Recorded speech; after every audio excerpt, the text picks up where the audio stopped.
Assalamualaikum warahmatullahi wabarakatuh. Kami dari kelompok 2 ingin mempresentasikan tentang Kesultanan Banten dan Mataram. Kelompok kami yang pertama ada Elvan Gamaliel, yang kedua ada Iksan Septian, yang ketiga ada Nabil Purnama, yang keempat ada Fadli Kurniawan, yang kelima ada saya sendiri, Alvin Marzuki. Kepada Fadli Kurniawan dipersilakan untuk mempresentasikan. Kesultanan Banten berawal pada tahun 1525 sampai 1526. Saat itu Sunan Gunung Jati berhasil menguasai wilayah Banten.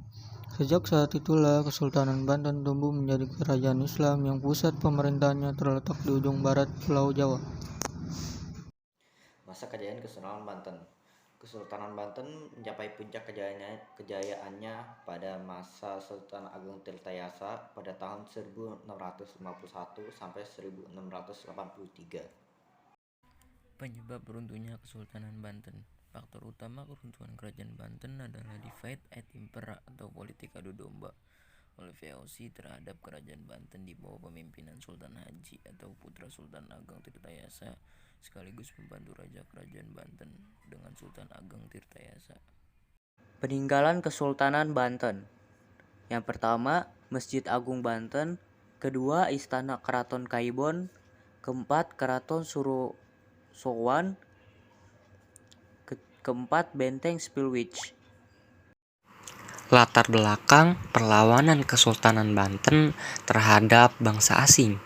Dalam buku Arkeologi Islam Nusantara tahun 2009, karya Uka Chandra Sasmita, latar belakang perlawanan Banten didasari pada dua hal, yaitu yang pertama, adanya keinginan VOC untuk memonopoli perdagangan di kawasan pesisir Jawa. Yang kedua, adanya blokade dan gangguan yang dilakukan VOC terhadap kapal dagang dari Cina dan Maluku yang akan menuju Banten.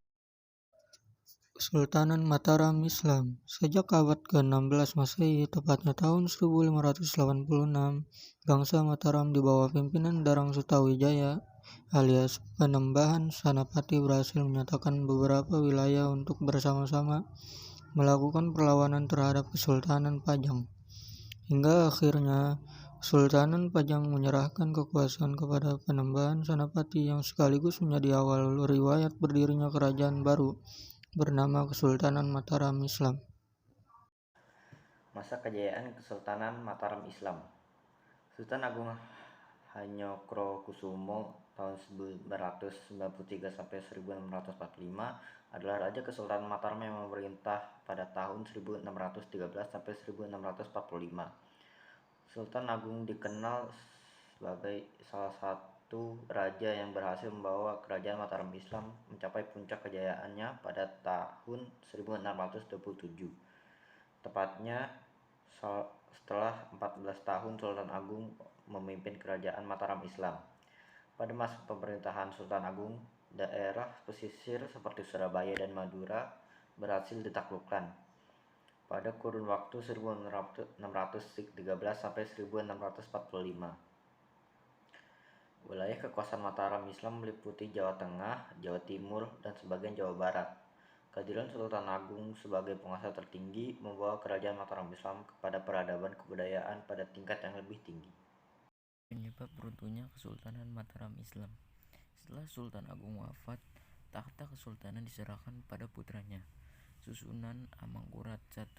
Di bawah kepemimpinan Amangkurat, ia memindahkan lokasi keraton ke Pleret. Berbeda dengan ayahnya, Amangkurat I justru bukan sosok anti VOC. Ia justru berteman dengan VOC. Pada 1645 hingga 1677 terjadi pertentangan dan perpecahan dalam keluarga kerajaan Mataram Islam. Lantas, momen ini dimanfaatkan VOC untuk menguasai kesultanan tersebut. Kemudian pada 1677 Susunan Amangkurat I meninggal. Putra mahkota dilantik menjadi Susunan Amangkurat II. Di mana masa kepemimpinan itu Susunan II memindahkan pusat pemerintahan ke Kertasura. Belanda pun mulai menguasai sebagian besar wilayah kerajaan Mataram saat Raja Amangkurat II memimpin. Hal ini kemudian membuat rakyat menderita karena kebijakan-kebijakan yang dibuat oleh Belanda. Pada kepemimpinan Pakubuwana II merupakan akhir dari kejayaan Kerajaan Mataram Islam. Hal ini ditandai dengan penandatanganan penyerahan kedaulatan Mataram kepada VOC pada 11 Desember 1749. Namun secara de facto Mataram ditundukkan sepenuhnya pada 1830 sampai akhirnya pada 13 Februari 1755 menjadi puncak perpecahan Kerajaan Mataram Islam.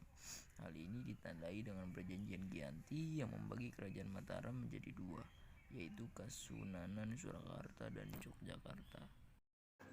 Peninggalan Kesultanan Mataram Islam. Yang pertama, Masjid Kota Gede. Kedua, Pertapaan Kembang Lampir. Ketiga, Pasar Legi Kota Gede. Keempat, Meriam Segara Wana dan Syuh Brata. Perlawanan Kesultanan Mataram Islam terhadap bangsa lain.